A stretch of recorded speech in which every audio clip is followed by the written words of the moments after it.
Hi guys. Excuse my motherfucking flustered hair.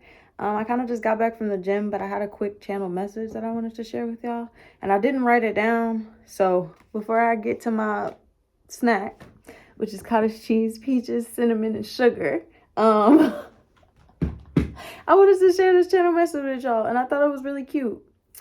Because the first thing that I was getting was like, you're very inspirational to a lot of people. I don't know if this is like people that you frequent at work or jobs or anything like that. This could be like school, the gym. It makes me think because I just came from there. But it's almost like you give people a sense of motivation, drive. It's almost like if that person is so productive in getting like everything done off their checklist, then it's like, okay, maybe I can do the same thing as well. Or maybe I can somehow improve my life by watching this person improve their life. And I feel like you are taking notice of that, or you have noticed this. And it's almost like because you see how much drive you can put and instill in other people, it's making you realize just how much drive and motivation you can instill within yourself as well. And so I feel like this next phase is more so like a battle between yourself and knowing that if I'm out here motivating all these different types of people in their different walks and journeys of life, then it must mean that I'm capable of like motivating myself in my journey and whatever I'm doing and motivated to do. Because the next thing that I was getting was like, you have an energy that makes people very enamored with you. It's almost like you pique people's interest in a way to where they want to know more. And if it's not more about you, it's just more, well, yeah, we could say more about you, but also more of your intellect, more of what you know. So let's say you're a tarot reader, or you're somebody that's just very intuitive, or you give out advice, you give out good advice. It's almost like you might not say everything that there is to say. And so for other people perceiving you, it makes them feel as though like you having more or knowing more is what's part of your drive, what's part of your motivation.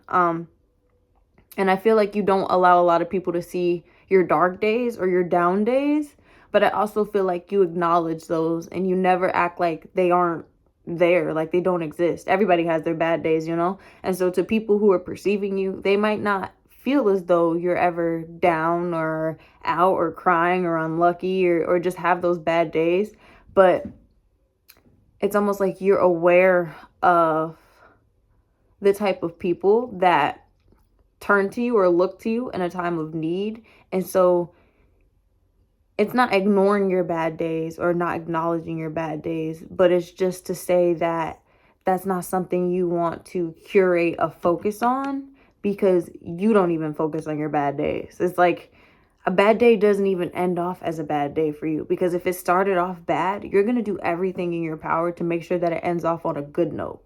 And I feel like that's the difference. People will have a bad day and call it a bad day. And so therefore that whole day, whatever happens, even if it's just a good thing or a small thing, they find a coin on the floor, it's like they're going to see it as a bad day because, oh, it was a penny and it wasn't a quarter, or, oh, it was $1 and it wasn't $20. You know what I mean? So I feel like the flip side of what you're instilling in others is the fact that like, oh yeah, you can have a bad day. Oh yeah, you can find a penny and it might not be a quarter. Maybe you needed a quarter, but you still found something, and you should take that as luck. And in any situation or dynamic, I feel like you are causing people to have this realization and also this change of heart, a change of character in a way, to be like, you know what, I used to think that I had bad days, but no, they're just bad moments. And whatever I do after and how I react after is what's going to allow it to be either a better day or a great day or a bad day once again. And then the next thing that I was getting was, you make a big fashion statement. And so I don't know if you're somebody that just likes to accessorize your avatar, customize your avatar, but the way you wear things, the way that you accessorize your body, this could be like jewelry, tattoos, body modifications, whether you dye your hair, change your hair. It's just you make a statement with your clothes. But I also get that this is a spiritual significance for some people. So let's say you wearing a certain color, maybe you wear like black a lot and it's like, oh, this person is like spiritually protecting themselves. Or like maybe you wear white a lot and it's like, oh, this person has a very pure and clean energy. Maybe you wear purple a lot and it's like, oh, this person has a very royal and high ranking energy. You know what I mean? So unknowingly you kind of have like a pull towards people that you kind of don't even want to have, but it's more so like in the ways that you customize your avatar and the way that you dress and the colors that you wear, people can't help but to be drawn to you. And I feel like that is something you're also noticing as well, because you could be somebody that just keeps to themselves, or you're a lone wolf, you don't really have that many friends, or you just like are quiet, you speak when spoken to. And so other people are realizing this, but they're also realizing how many people just gravitate to that energy that's not trying to like force themselves into the room or like be loud as soon as they enter the room. It's almost like a quiet confidence, a quiet intimidation that you kind of have coming off of you, because people don't really hear you when you enter a room or enter some type of dynamic, but it's more so like when they see you or they feel your presence, it's like, oh, okay, you should be here. Matter of fact, why won't you, you should have been here a while ago. I'm looking at the clock, 111, and you're late. Like, why weren't you here a minute ago? We needed you. We really needed you. And that too, it's, you can kind of tell when your energy is needed and when it's not, and people respect you for knowing when to no longer put your energy into certain aspects, whether this is jobs, relationships, whatever. It's like, when to take a step back and be like, okay, I put enough of my energy forward, I put enough of my intellect, my presence, my essence forward, and so now I feel as though this is my time to step back and let you take everything that I've given you and figure it out for yourself. And I feel like that's something that's hard to ignore about you as well. You set a very good boundary in your life as far as like how people interact with you and how they value you. And so it's like, if they hold no weight in their life the same way that they hold weight in your life, then you're not going to entertain it. You're not going to give it your time, give it your essence. And that too, it's another thing. It's like, if people are wondering like your relationship status or your partnerships or whatever, it's like, if you know that you thrive better alone, or you just thrive in situations to where people aren't trying to belittle you or get you out of character, it's like, I'll thrive best by myself until somebody that does not make me feel or question my abilities, my character, my presence, whatever. And until that happens, I'm okay with being by myself. I'm okay being this lone wolf. I'm okay taking on this journey and not having somebody by my side. And I feel like that is what intimidates a lot of people. The fact that you are okay being alone. You're not somebody that maybe has to have a group of friends to feel validated in going out. Like, maybe you do solo dates. Maybe you go to the movies by yourself. Maybe you go, a lot of places by yourself. And it just gives the fact of, I don't need validation or seek validation outside of myself. And if there's anybody around me that's not uplifting me or elevating me in the ways that I want, then I'm okay not having them in my life. Whew. And then moving on to the next thing, I feel like you have a humor, a type of relax.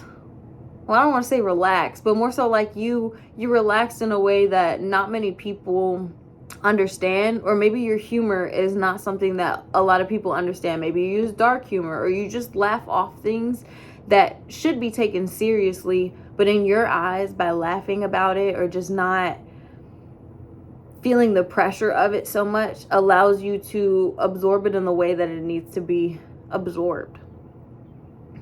Like, you transmute energy very good. And so when bad things are sent your way or good things are sent your way, you sit with it.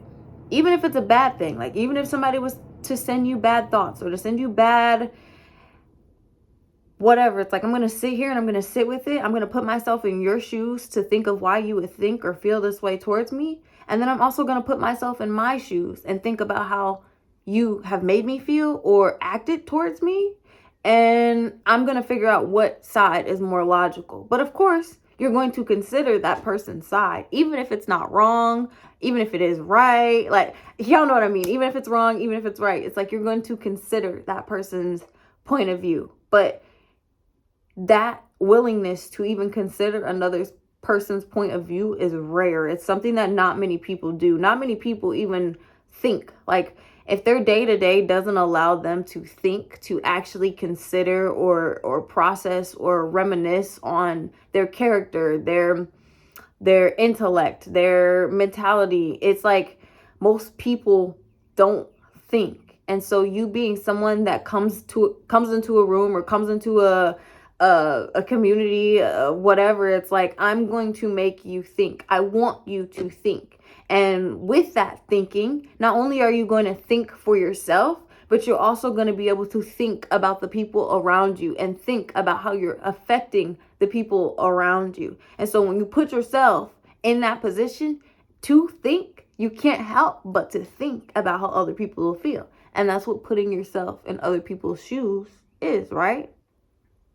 So you cause people to heal. You cause people to kind of mirror back what it is to them that they're not seeing about themselves, or the things that they could be insecure about as far as like their personal life. And so when you mirror that back to them and show them like, hey, you actually might be the problem in the situation and not me, a lot of people can't handle that. They take offense to that. They're not very willing to know that they were wrong in a situation, or they played the villain in a situation, or they're just not what they thought they were in the situation.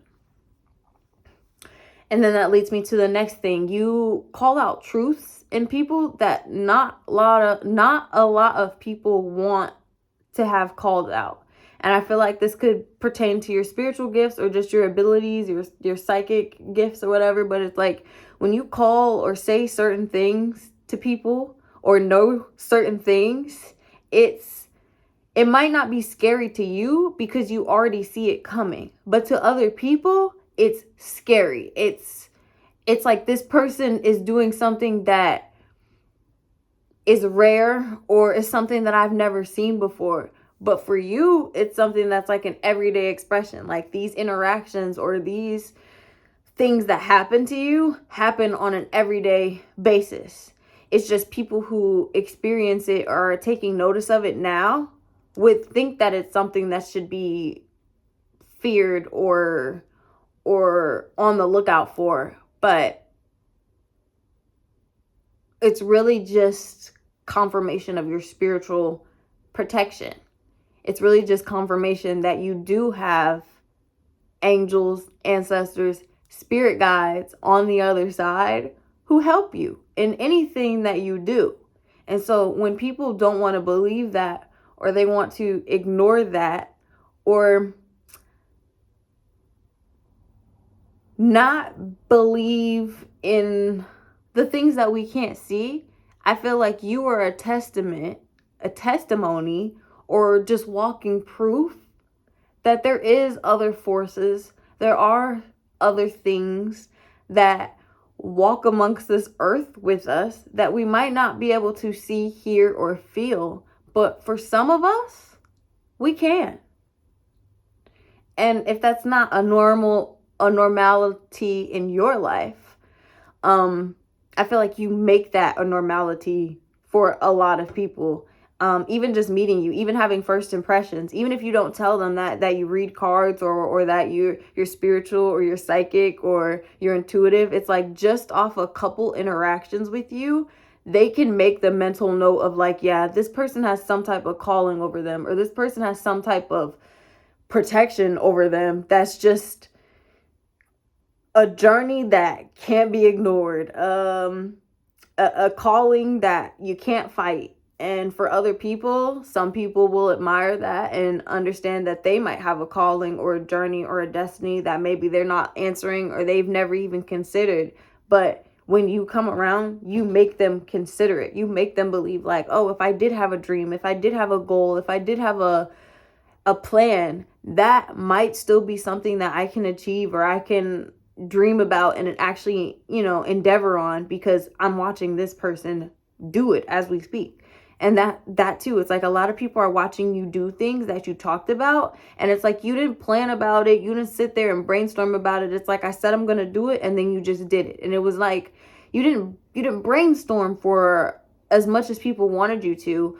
It was more so like I'm going to do it and I'm going to figure it out when I get there or along the way. And I feel like that too. You're very adaptable to your environment and the things around you and how they change. So if you were to come into an environment, a community, a society, wherever, and those people are not like you, they don't move like you, they don't think like you, they don't dress like you, I feel like you are somebody that is capable of adapting and I guess you could say shape shifting, but not in a bad way, just in a way that allows you to navigate in rooms that may be new to you, that may be foreign, or that may be places to where you can't trust everybody, but you have to be there for some reason, significance, or whatever. And you stick by that. You are somebody that's like,